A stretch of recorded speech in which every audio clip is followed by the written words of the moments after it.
Hey guys, it's Jules. So today we're going to be discussing something which I have dealt and struggled with my whole life, and which I know from your messages many of you have struggled with and continue to struggle with as well, and that is dry hair. I'm just going to give you a few really effective ways to tame, control, and essentially eliminate your dry hair. And a lot of these are things that can be done with items you might already have in your household. So the goal when you have dry hair is always going to be putting moisture back into the hair shaft, back into the hair follicle, nourishing the hair shaft and the hair follicle.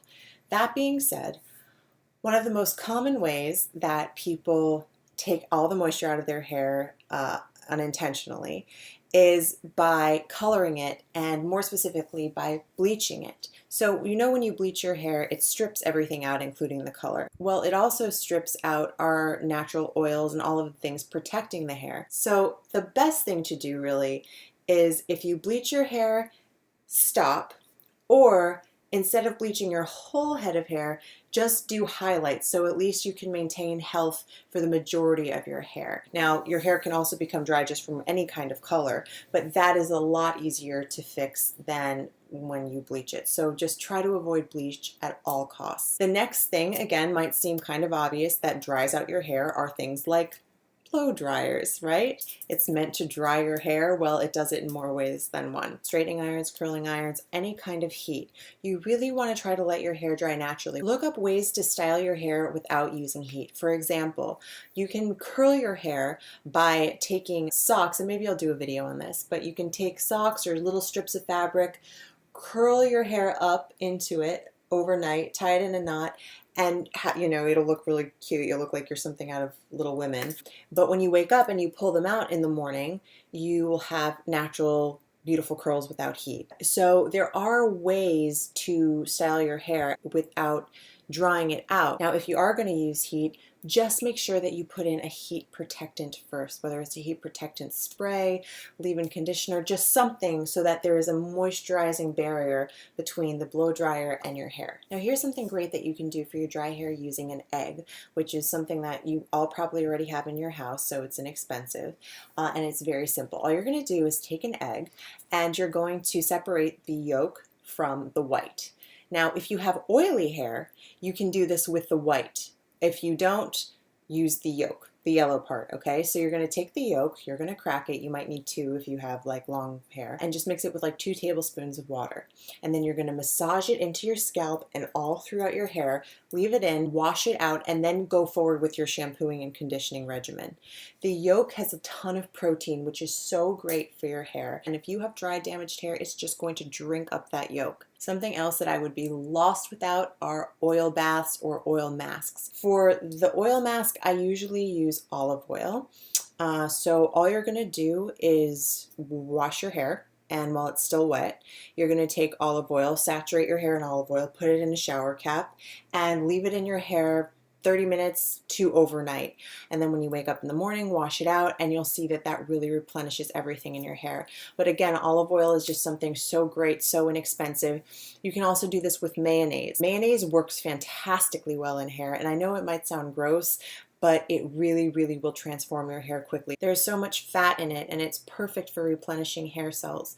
So I probably wouldn't leave mayonnaise on overnight just because it doesn't smell as pleasant as olive oil, but if you could do an hour with mayonnaise and a shower cap in your hair, you will notice a very, very big difference. Okay, so this is something I do every single day. My holy grail for all things beauty and health is coconut oil. I'm actually going to do a separate video on coconut oil because it is just such a magical, amazing thing, and it has so many purposes. But what I do, instead of using a leave-in conditioner, which can sort of have hidden ingredients, hidden chemicals, sulfates that you might not know about, you just want to go as natural as possible. So instead of a leave-in or a gel or anything like that, all I do is take a little bit of coconut oil, rub it in my hands, and use that as a leave-in conditioner. It doesn't feel like that's all I have in my hair right now, you guys. This is just coconut oil. And it doesn't feel oily at all, like not even a little bit, because my hair is naturally dry. So when I put it in, again, it just soaks it up and drinks it up. Coconut oil is fantastic for your hair, and you can also do a hair mask or a hair bath with coconut oil, but I just sort of prefer to use it as like a daily leave-in conditioner. Speaking of sulfates and hidden chemicals, the next thing you really have to be careful about is your shampoo and conditioner. You need to make sure that you're using either a sulfate-free shampoo, or you could try something called the no poo method. And that is basically when you use only conditioner and no shampoo. You can rinse your hair, you can scrub into it with conditioner, but you don't use shampoo. People with really damaged hair have reported that the only thing that helps bring moisture back to their hair is the no poo method. It might sound gross at first, but there is a little bit of science behind it. So when we use shampoo, particularly if you're using like a store-bought, like a Pantene Pro-V, which might work for some people, but if you have dry hair, I would advise against that, even though it smells so nice. The shampoo, just like bleach, is going to strip everything out of your hair because it has sulfates and chemicals and a bunch of stuff that's not natural and that's going to dry you out. It's meant to clean, but it's stripping. When your scalp is so used to being stripped over and over of all of its oils and all of its essential nutrients, it's going to do one of two things. It's either going to go with it and just get really dry and brittle, and it's not going to be able to moisturize itself, or it's going to go into overdrive and produce tons and tons of oil, and you're going to end up with really oily hair. So for a lot of people, the no poo method of not using any shampoo and just conditioning is really effective. On the topic of shampooing, don't do it too often. As we just said, shampooing strips your hair. Even when you use a really great sulfate-free shampoo, you're still taking out the natural oils that your body produces. So if you have really dry hair, do not wash it more than every other day. If you can go 2 days without washing it, go for it. Now, if you're somebody who's used to washing their hair every day, you might be like, ew, that sounds gross. But the truth is, dry hair doesn't produce as much oil. You do not need to wash it every day. You will see a big difference if you choose to do this. My last piece of advice is the same advice I give when it comes to all beauty-related topics, which is that beauty starts from the inside out. So if you're eating like crap, if you're not getting enough nutrients, especially if you're not drinking enough water, it's going to show in your skin, it's going to show in your nails, it's going to show in your hair. So eat a lot of fruits and vegetables. One thing that you can eat, which I think of as like an internal moisturizer, it's literally like putting lotion on the inside, is avocado. You can put avocado in your hair too as a hair mask. Avocado is extremely moisturizing. It has a lot of good fats in it. It's really good for your skin and it's really good for your hair. Nuts also have a lot of natural fat in them, so if you want to eat a handful of nuts every day, that's also going to help smooth you out and add that extra oil that you need to moisturize your hair. And finally, water. Water, water, water. There is no better way to literally put moisture inside of your body, and that is going to go everywhere, including that dry hair, than drinking water. As much as you can, as often as you can.